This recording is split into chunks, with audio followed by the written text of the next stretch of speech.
So the voice is like what I was saying before when I was in the low range. If I'm down there, I can't go louder than that. I'm trying to, it won't work. And I'm already tight. I gotta go, and around there, that's where the volume starts opening up for me, for my voice. For if you're a lady watching this, it's going to be obviously higher for you. If you're a baritone, it's going to be different to me too, because the notes that I started on will be thicker for you already. Whereas for me, I can't lean into that low into my range. So this is, you got to be careful too when you're trying. You got to understand where your voice is supposed to open up and get stronger. And when you're trying to train yourself to learn how to belt or add power, a lot of people think that they've got to. You've talked about this before. You see people trying to add the power in their low range when really you've got to work a lot more in the middle and upper middle range of the voice. This is okay. This is a good.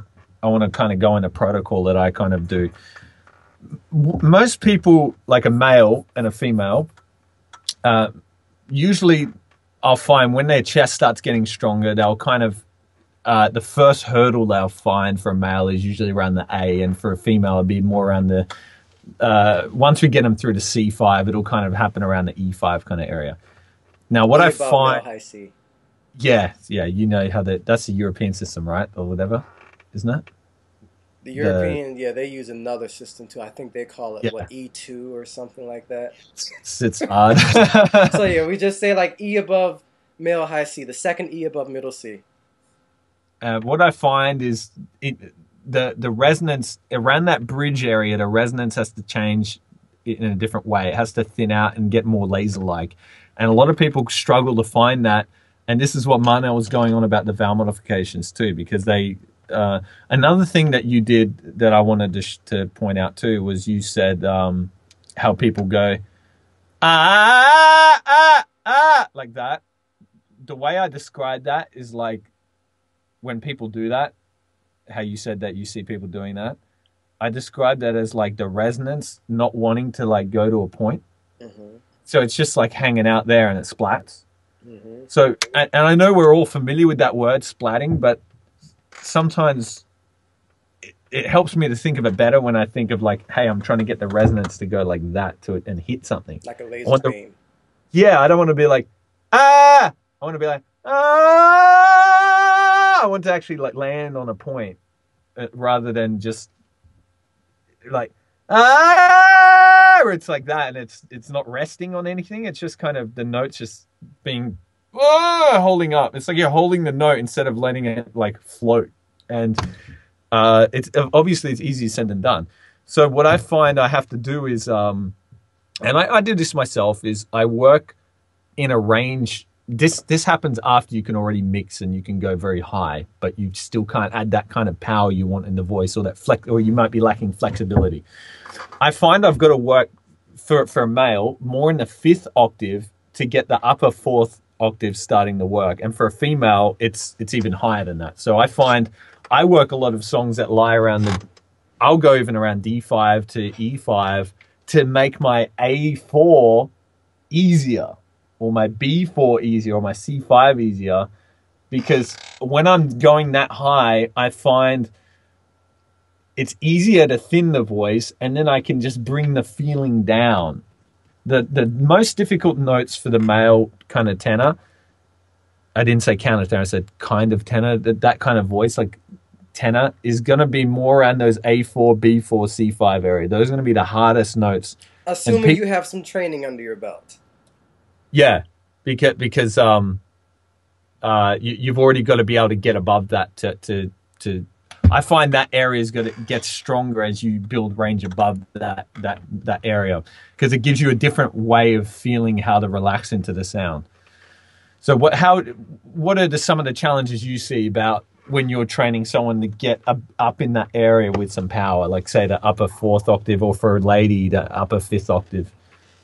A lot of it comes down to many of the same things that you said, but I will also add in musical intent, that even if you're doing a simple exercise, you must approach it musically. Like That's something that my teacher always emphasized, that it doesn't matter if you're just singing a little simple scale like ah, there must be a musical intent behind it. It's not just ah. Yeah, you're singing the notes, but there's no musical intent. If the musical intent is missing, you will miss flexibility in the voice, and the voice will miss these little supple, smooth transitions that it makes in the resonance and in the way the throat is operating. Ah, and how the mass kind of builds up too, right? Yes, starts off softer, then it gets louder, then it gets back softer, or something like let's see if I go something like ah.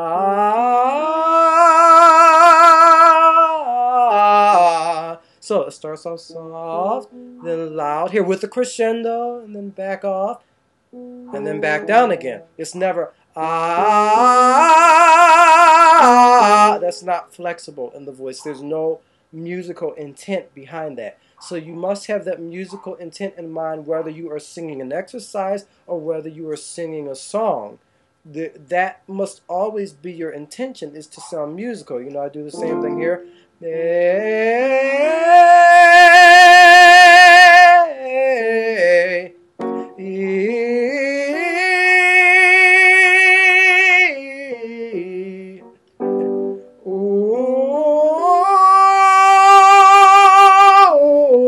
There's always musical intent behind every single one.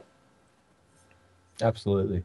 That makes that's a good point too, because the way the volume and power is coming into the voice, if you don't learn how to fade it in like the way you were doing it, then when you go to sing a song, you kind of don't know how to mount up the weight as you're crescendoing into the sound and things like that.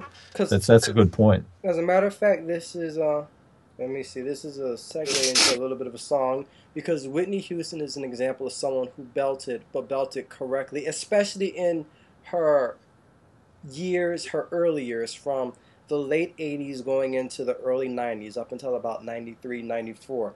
And one song in particular I'm thinking of for this is when she sings I'm Every Woman. Like she goes whatever you want, whatever you need. You hear the change in dynamics? Anything you want done, baby, I'll do it naturally, 'cause I'm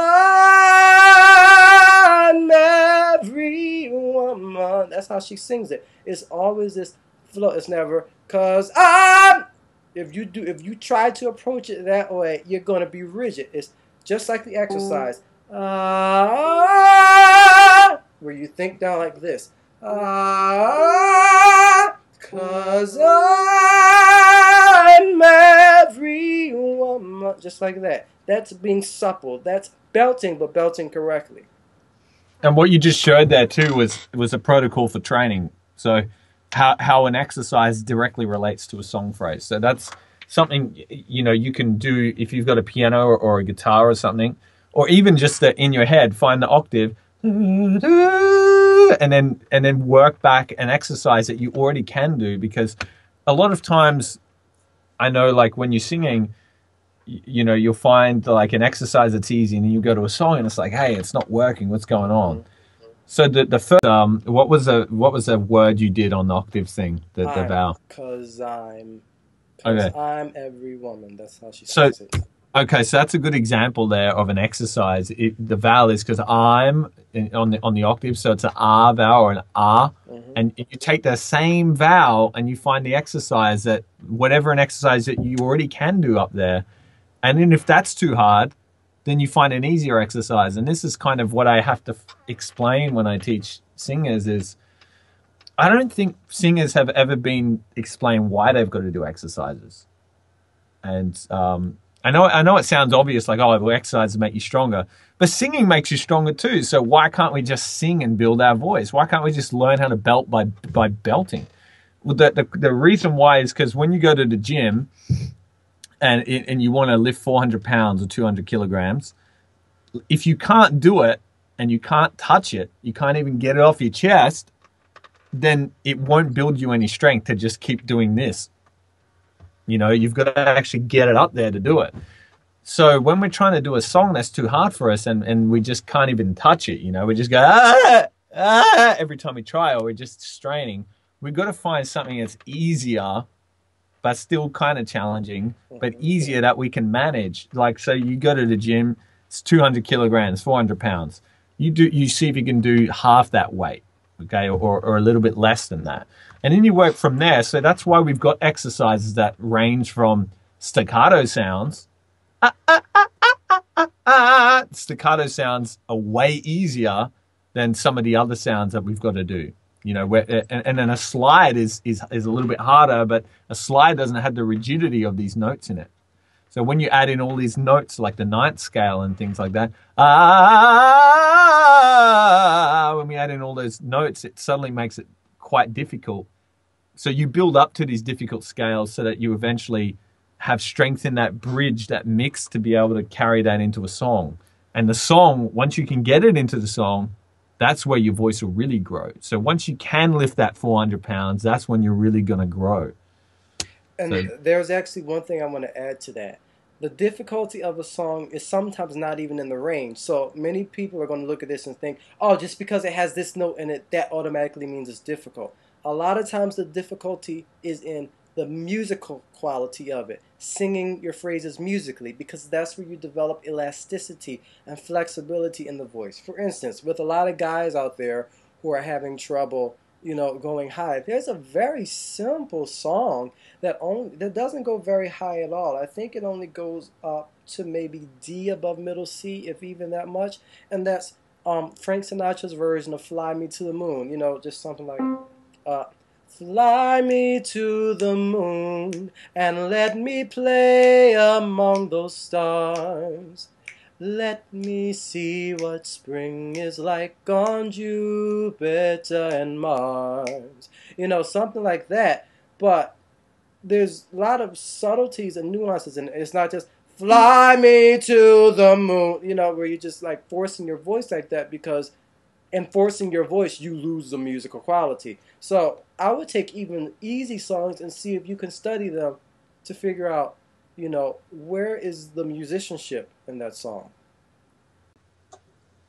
Okay, so we're getting ready to wrap it up here now, but one thing I would like to add before we go is that a lot of these things are hard to figure out on your own. Most of you will probably need help figuring out these things, because there's many more subtleties and nuances and intricacies than even we could go into in these videos. So both of us are available for the lessons if you are needing any type of help. There will be links to both my website and also to Phil's website if you are looking to take a lesson, or you just feel like, you know, you need a little bit of extra assistance with this. Even just an occasional lesson here and there is enough to get you going and help you see what it is that you need to work on, how to address them, and where you can improve most efficiently. Sounds good. And I wanted to say that we really only just scratched the surface on a lot of this stuff. To put this all into one single video, it's quite a lot of things we touched on, but we only really did touch on them. So let us know down below what most intrigued you about this video, and what would you like us to expand on separately in this video. You know, whether we talked about vowel modifications, the pharyngeal voice or the child's voice, rigidity, getting rid of tension, developing this support mechanism. What intrigued you the most from this video, and what would you like us to help you with in our next video? So it was a pleasure to get together with you as always, Marnell. And anything you want to say before we wrap it up? I think you've said it all. Cool. Be sure to comment, subscribe, like the video, and share it, all that good stuff if you found it helpful. That's it. Thanks for watching. Yep. Adios.